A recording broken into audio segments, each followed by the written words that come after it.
It's time for Arts This Week, your download of the latest arts and culture events in and around Boston.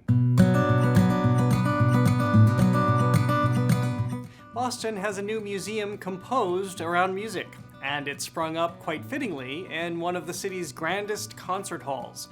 The Bach Center's Wayne Theater is now also home to the Folk Americana Roots Hall of Fame, or Farhoff, and with a curatorial pedigree that extends to the Rock and Roll Hall of Fame and the Bruce Springsteen archives, the inaugural show has terrific might. Titled Boston, a Music Town, it's chock-a-block full of the city's musical history.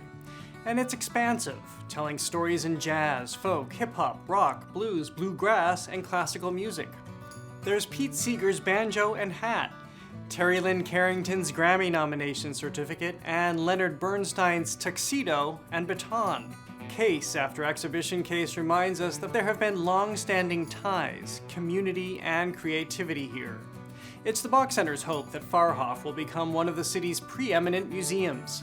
That's a lofty goal in this museum town, but so far, and with shows centered on Bob Dylan and Arlo Guthrie in the offing, it's hitting all the right notes.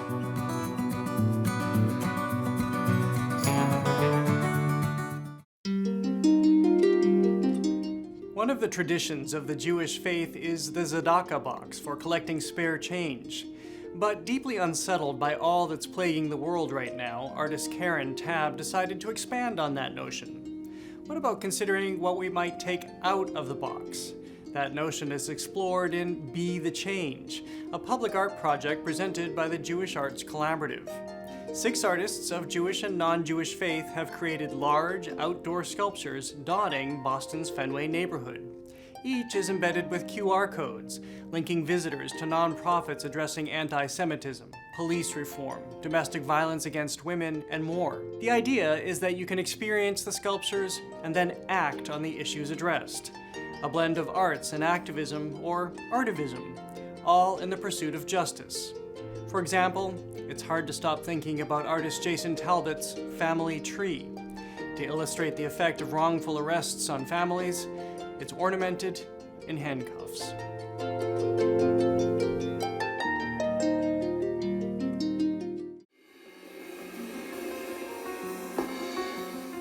Writer and director Todd Field's newest film is Tar, which he wrote expressly for Cate Blanchett. And together, the two have spearheaded a masterpiece. Blanchett plays the fictional Lydia Tarr, one of the greatest musical geniuses of the world. A protege of Leonard Bernstein, she leads the Berlin Orchestra and is an EGOT, a winner of an Emmy, Grammy, Oscar, and Tony. We're first introduced to her as she's launching a book and about to assume the Herculean effort of recording Mahler's Fifth Symphony.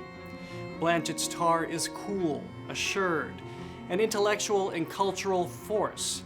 She wears her privilege with the same fine tailoring as her suits, and like the sleek Porsche she drives, she skims the surface of life, subsisting on her rarefied air, while her complete lack of empathy sets off detonations in her wake. Her power is unchecked and translates into rampant exploitation and abuse of her students, her subordinates, and her wife. Tar, the film, is brilliant. First, for how it charts the flight path of a supremely gifted artist, but then for its examination of how power corrupts. One of the infinitely compelling measures of Blanchett's performance is the steely aloofness she carries throughout much of the film. Her interpretation of a psychopath may go down as one of the greatest performances of all time, and it's disturbingly magnetic.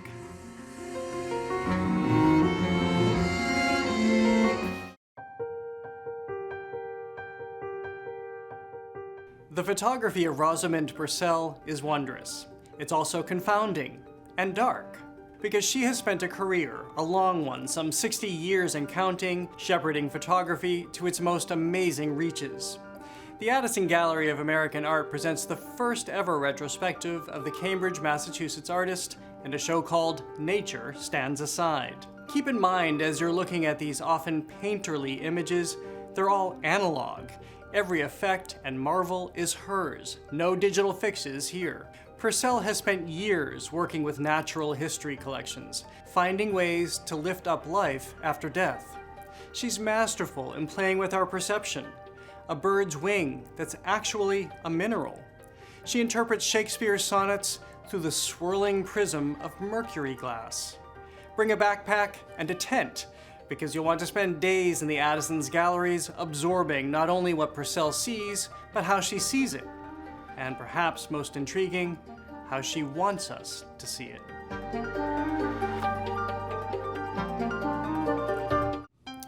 Now my pick for what to see, or rather who to see next week.